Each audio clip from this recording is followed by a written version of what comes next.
Hi, I'm Britt, And my name is Alissa. and this is Skeletales. And this is the podcast where we strive to answer the age-old question of, is my dead grandma watching me? That's right, and we share true tales of the strange, unusual, and paranormal. Heck yeah, we do. Hey, Britt, what are we talking about this week? We're having a little mini episode because as you're listening to this, I am actually on vacation in Texas, the good old land of Austin, cowboy boots, and queso. I'm so excited about queso. Exotic. Exotic land. So we're just going to do a little mini little taste for you this week, folks, and I hope you enjoy it. Let's get into it. Alissa, will you go first? I will. Britt, I'm going to tell you a story that's going to creep you the fuck out. So Get ready. Keep your little cowboy boots on. Snug. Knock your boots off. Okay, so this comes from Recover the Other. The kids where I grew up used to talk about the Click Clack Man, an old guy whose legs had been chopped off so he grew fingernails extremely long and walked around using them, looking for children to murder. I actually think there was more in-depth lore to this fella, but I don't remember. What I do remember was lying in bed, terrified he was coming for my legs because I'd be there in the dark hearing click, clack, click, clack. In hindsight, it was most definitely a zipper or something clacking around in the washing machine, but I was so sure he was real. Anxious times. Unrelated, but this is a real story. When I was about 15, I was sitting on my bed reading something in the middle of the day when I saw something out of the corner of my eye. I looked over at the door frame and there was a shadow figure of a tall man in a trench coat wearing a fedora. The second I saw this thing, it fell through the floor. I'm not a believer in paranormal stuff, so I assumed it was something I imagined and just never really thought about it. Thanks to the internet, I recently found out tons of people have had this exact experience. It's called the Hat Man. It's terrifying because people have drawn pictures of what he looked like, and it's exactly what I saw. Period. So that's the end of my first little story.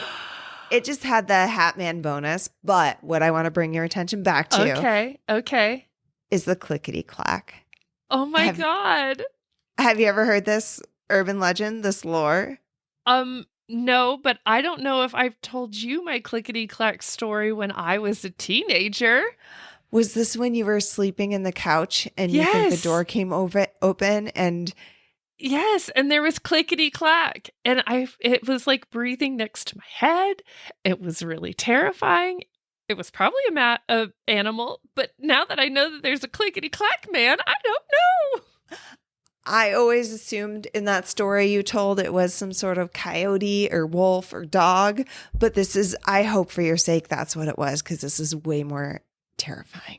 Oh no. Okay. I'm buckling it up. I'm buckling my boots. All right, so I think that original story that I just told was from Ireland, because I stumbled upon that doing our Irishish spirits episode last week. That's when I stumbled upon that story. And I never heard of the clicky clack. I didn't like the whole fingernails, nothing about that. So anyway, I dug a little deeper. So from what I found, a lot of people say it's based on a Japanese urban legend. I don't know. Apparently it's in a bunch of different countries. New Zealand, Ireland, even the US. I've never heard of this. I've never heard of the clickety clack. The story goes that a woman's car was hit by a truck, but all the police found was her legs. People started to talk about a legless lady dragging herself around with her long, sharp nails. Once children started going missing in the nearby town, a curfew was enforced. A little girl was running late to get home when she started to hear a strange noise. Click, click, slide. Click, click, slide. Looking back, she didn't see anything but picked up the pace. Click, click, slide. Click, click, slide. It was getting faster. She finally reached her home. The door was locked. Her mother was asleep inside, having forgot to unlock the door to her. Click, click, slide. The mother woke up the next morning, realizing she had forgotten to open the door for her daughter. She ran downstairs and swung open the door. She screamed in horror. The welcome mat was stained with blood, and a dark red smear trailed back to the street. the body was never found. Ooh. So that's from Creepypasta. That's the Creepypasta story. So there's another version of the story that goes through and names like 5:56 p.m. The girl hears the click, click slide and it goes through and then it culminates in the little girl knocking on the door. And then the mother answers and written in blood is, "Mommy, why didn't you let me inside?" Or something like that. With punctuation and everything in blood. Yeah. And then another version where it's a man who has like really long fingernails that grew. And so he's like climbing on his fingernails and looking for kids to kill. I find this horrifying. I'm not a fan of the click clack. I'm glad I didn't know about this one. Anything with that sound element, like the hook, like where you can imagine that sound and hear.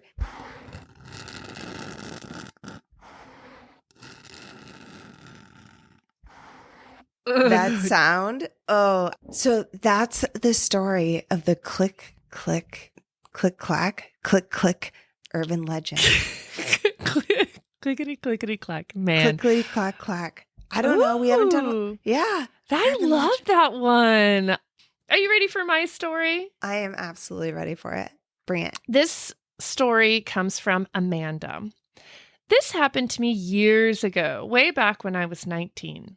I was just getting off work and driving home. It was around 1:30 p.m. that day. I was driving home and my car started acting up, kind of like the alternator was trying to go out. If you don't know how that feels, it's like you hit the gas and you don't really move or go fast. Your car just kind of spits and sputters.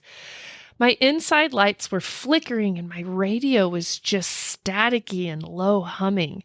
I lived in Beckville, Texas at the time and worked in Carthage at the Donut Deluxe. So I had a good little drive. That sounds Texas as fuck. I'm sorry. But like, well done being Texas. Long country road. Yes. And the road I lived on is a long country road. Big, pretty cemetery on it. Well, I had about 600 to 800 feet till I was about to pass the cemetery. I lived half a mile past it, but my car started stressing.